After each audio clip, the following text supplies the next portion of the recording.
ผมก็จะทำการบันทึก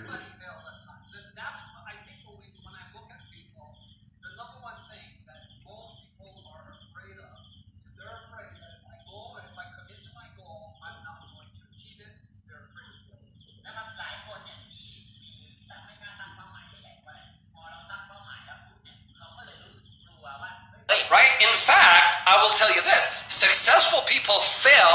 more often than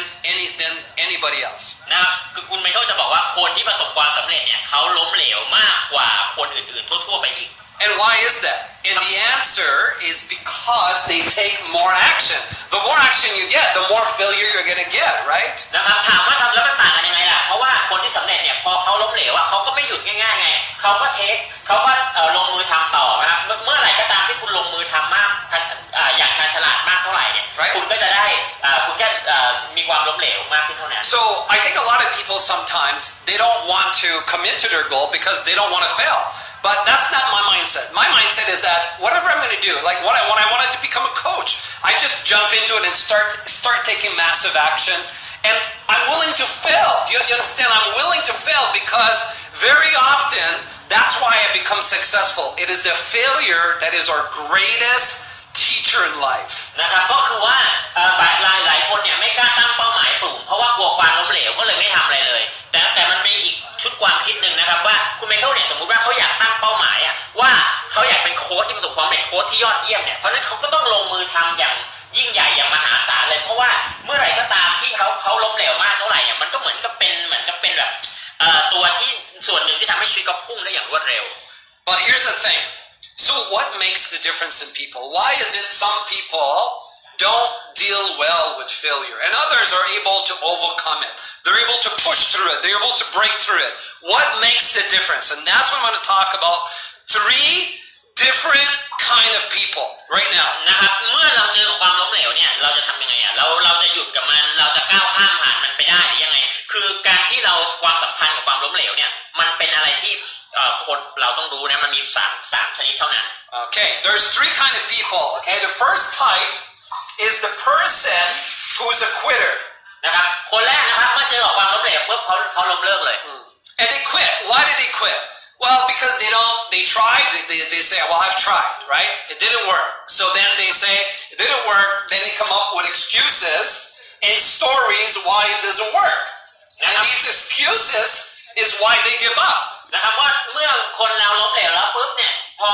เขาก็เลิกเพราะอะไรเขาก็จะมาด้วยเรื่องราวว่าทำไมเขาถึงล้มเหลวทำไมเขาถึงล้มเลิกนะครับก็จะมีข้ออ้างข้ออะไรมาบรรยายความล้มเหลวของเขามากมายเขาเลยเลิก And they're stuck in a suffering state. Because how do we feel when we cannot achieve our goal? We don't feel good. We feel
ครับนี่ก็ดูพร้อมๆกับลูกสาวเลยนะครับพร้อมๆกันเลยครับแล้วก็บันทึกผ่านทางโน้ตบุ๊กไว้ด้วยนะครับสำหรับ NLP คืนนี้ครับ14 พฤษภาคม 2563เวลาทางนี้ 3 ทุ่มกว่าครับเนี่ยเครื่องก็ยังทำการบันทึกอยู่นะฮะยังบันทึกอยู่นะครับแต่ไม่รู้ว่าเสียงเข้าไปหรือเปล่านะ ตัดไปที่ So that's the first kind. What's the second type? อันนี้คือไทป์ที่หนึ่งนะอันที่สองคือคนที่สอง And the second type, they're going to try again. Okay? คนที่สองคือยังไม่ลองก็คือว่าลองอีกครั้งหนึ่ง And why are they going to try again? Because they don't want to give up. They're not a quitter. I'm not a quitter. You know, I'm going to go forward. I'm going to try again. นะครับหลายคนเนี่ยคือนะครับผู้เด็กต้องเรียนเขาไม่มีคนคนลงเลยครับเพราะฉะนั้นเนี่ยเมื่อมีอะไรต้องมาเกิดขึ้นเขาจะเดินไปข้างหน้าเสมอ Eventually, what will happen if you try again and again? แล้วมันจะเกิดอะไรขึ้นล่ะถ้าเกิดว่าคุณลงมือทำ Again and again. Eventually, what will happen? ซ้ำแล้วซ้ำเล่าลองแล้วลองผิดลองถูกไปเรื่อย Right? What's going to happen if you try again and again and again and again? Eventually, most people say they'll achieve their goal. No, that's not true. They will not achieve their goal because they're doing the same thing over and over again. ๆนะครับหลายคนเนี่ยที่เราถามว่าแล้วการลองการทำสิ่งเดียวกันเนี่ยตลอดเวลาเนี่ยมันถามว่าเขาจะประสบความสำเร็จไหมถามว่าไม่เพราะว่าอะไรเพราะเขาทำในสิ่งเดิมๆไงตะบี้ตะบันทำในสิ่งเดิมที่มันไม่เวิร์กแต่ทั้งที่รู้ว่ามันไม่เวิร์กก็ยังทำ And of course, you can't keep doing the same thing over and over again expecting a different result. That's insane, right? So this is where NLP makes you better because in NLP we don't allow that. In NLP we don't allow to do the same thing. With NLP we have to do something different. นะครับนี่ก็คือว่าหลายคนเนี่ยที่ไม่ประสบความสำเร็จเนี่ยก็คือว่าเขาพยายามที่จะทำทุกอย่างเนี่ยเมื่อเขาล้มเหลวเนี่ยด้วยทางเดิมๆใน NLP เนี่ยเราสอนว่าเราไม่อนุญาตให้ทำแบบนั้นนะเพราะฉะนั้นเมื่อเราทำอะไรล่ะบางอย่างแล้วมันยังไม่ประสบความสำเร็จเราจะต้องลองบางสิ่งบางอย่างที่มันแตกต่างออกไป By the way, how do you feel when you try again and again and again and again and it doesn't work? How do you feel? นะครับแล้วเรารู้สึกไงอ่ะถ้าเกิดว่าเราลงมือทำไปซ้ำแล้วซ้ำเล่าแล้วมันก็ไม่เวิร์กสักทีคุณรู้สึกยังไงครับ And I'll tell you how you feel. You feel frustrated. แล้วคุณก็จะรู้สึกเครียดรู้สึกกังวลกับมัน Because it's not working. You know you have the potential. You know that you have this great potential inside of you, but you're frustrated because you're not able to break through. นะครับมันก็คือเหมือนกับว่าคุณเนี่ยคือหลายคนเนี่ยลงมือทำแล้วลงมือทำอีกนะแต่ว่าหลายคนก็ตกอยู่ในสภาวะที่กังวลทนทุกข์เพราะว่าอะไรรู้ว่าปัญหามันคืออะไรแต่ว่าเราไม่สามารถก้าวข้ามมันไปได้อะ So obviously there's a better way. The third type of person, they don't see failure as failure. They don't see it as failure. นะครับอันนี้คือคนที่สามเนาะคือคนที่ไม่เคยมองเห็นความล้มเหลวและคือไม่ได้มองความล้มเหลวว่าเป็นความล้มเหลว So in fact, they don't even use the word failure. They use the word feedback. นะครับหลังจากที่เขาเลิกใช้คำว่า failure หรือคำว่าล้มเหลวไปกับชีวิตเขาจะเปลี่ยนจากคำว่าล้มเหลวไปคำว่า feedback หรือผลป้อนกลับมา So they see that something not working is just feedback for them. So in NLP, we always say that you have to notice if what you're doing is working or not working. You have to notice that. You have to see it, right? In NLP, feedback is just something that's not working right now. But it's also important because you can learn from it. นะเพราะฉะนั้นการใน NLP เนี่ยการที่เราได้รับฟีดแบ็กเนี่ยเป็นสิ่งที่มีคุณค่ามากนะมันไม่ได้หมายความว่าเราล้มเหลวตอนนี้นะครับมันหมายความว่านั่นแหละมันเป็นสิ่งที่เราจะต้องเรียนรู้จากฟีดแบ็กหรือผลที่เราได้รับกลับมาหลังจากการที่เราลงมือทำอะไรไปบางอย่าง And in NLP, there's a key belief. The person who's most flexible will be the most successful. So flexibility, this is what you need to have. นะครับเพราะฉะนั้นเนี่ยในเชิง NLP เนี่ยเราจะบอกว่าเมื่อเวลาคุณทำอะไรต่างๆนานาเนี่ยคุณจะต้องมีความยืดหยุ่น So what we mean by flexibility means that you change your approach. การยืดหยุ่นคืออะไรคือคุณจะต้องทำสิ่งใหม่ๆ You go back to your strategy, something you have to learn first, right? But once you understand this, you go back and you change your strategy based on what you learned. นะครับเมื่อเราได้รับฟีดแบ็กได้ผลสนองตอบกลับมาแล้วเนี่ยบางครั้งเนี่ยเราต้องกลับไปที่แผน2ก็คือเรื่องของกลยุทธ์นะบางครั้งเนี่ยเพราะว่าเราได้เรียนรู้มาแล้วไงจากฟีดแบ็กถูกปะพอเราได้เรียนรู้ปุ๊บบางครั้งเราอาจจะต้องเปลี่ยนกลยุทธ์ And then how many times do you change your strategy? How many times? แล้วมีกี่ครั้งล่ะที่เราจะต้องเปลี่ยนกลยุทธ์ไปสม่ำเสมอ Right? And this is the secret, right? As many times as it takes. WEIT. I will do whatever it takes. Say it out loud. I want you to say it. I will do whatever it takes. นะครับถามว่าเราต้องทำอย่างนี้กี่ครั้งล่ะเพราะฉะนั้นคุณเมย์ก็จะบอกว่าก็พยายามทำทุกสิ่งทุกอย่างเพื่อให้จนกว่าจะประสบความสำเร็จอะ You know, a lot of people don't know this because they see the success, but what they don't see is the struggle that I've been through many times. I have been here many times, but it was the learning.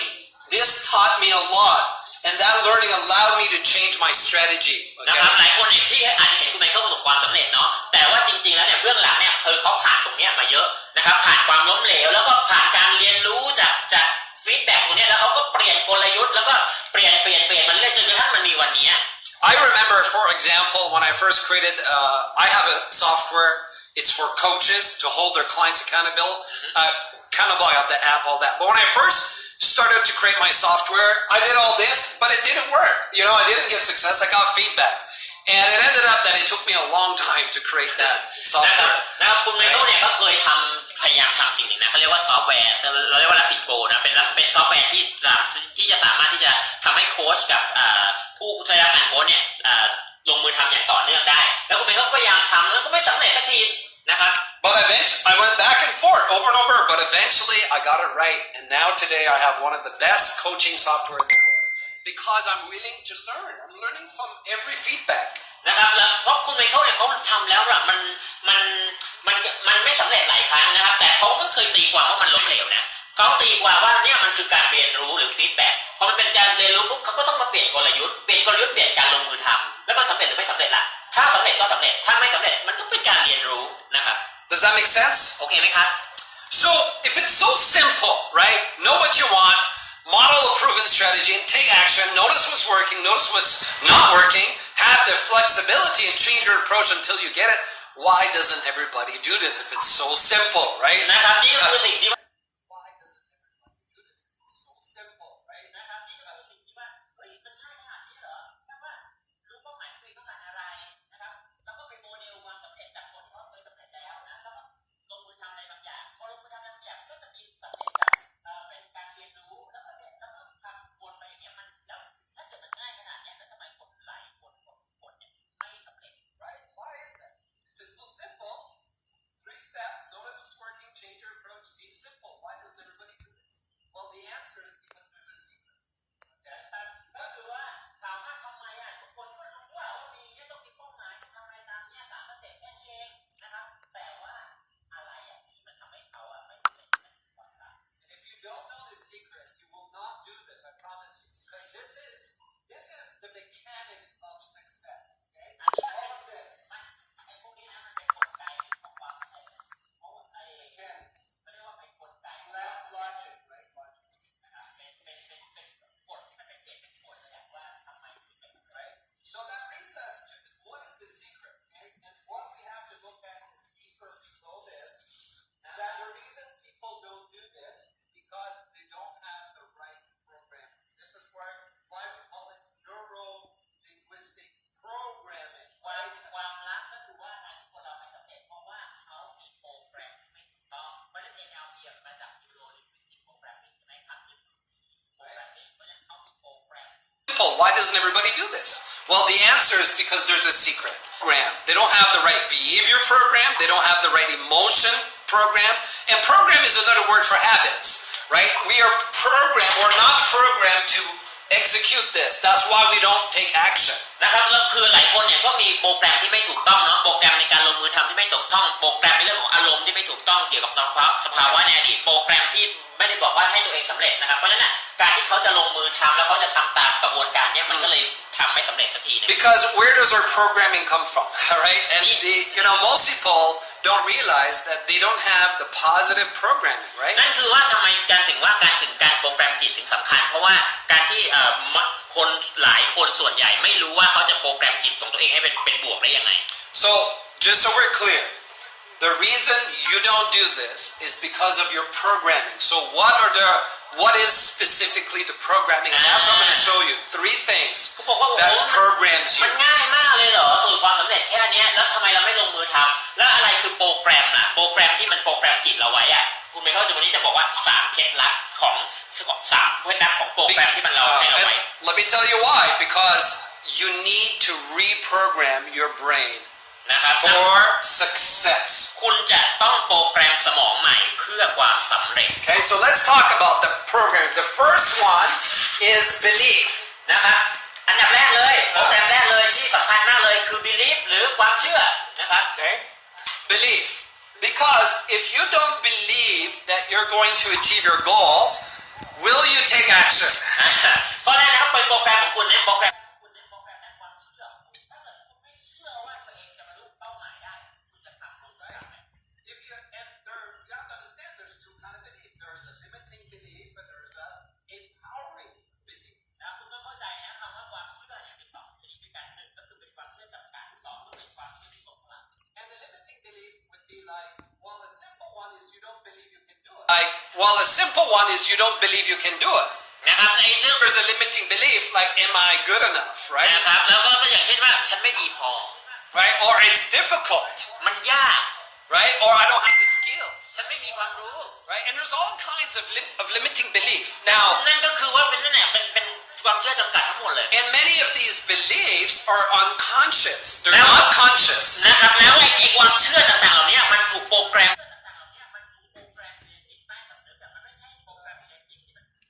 And our success is always aligned with our beliefs. นะครับความสำเร็จของเราเนี่ยจะเป็นผลโดยตรงกับความเชื่อของเรา Right? And the ability to change the beliefs is very important. And this is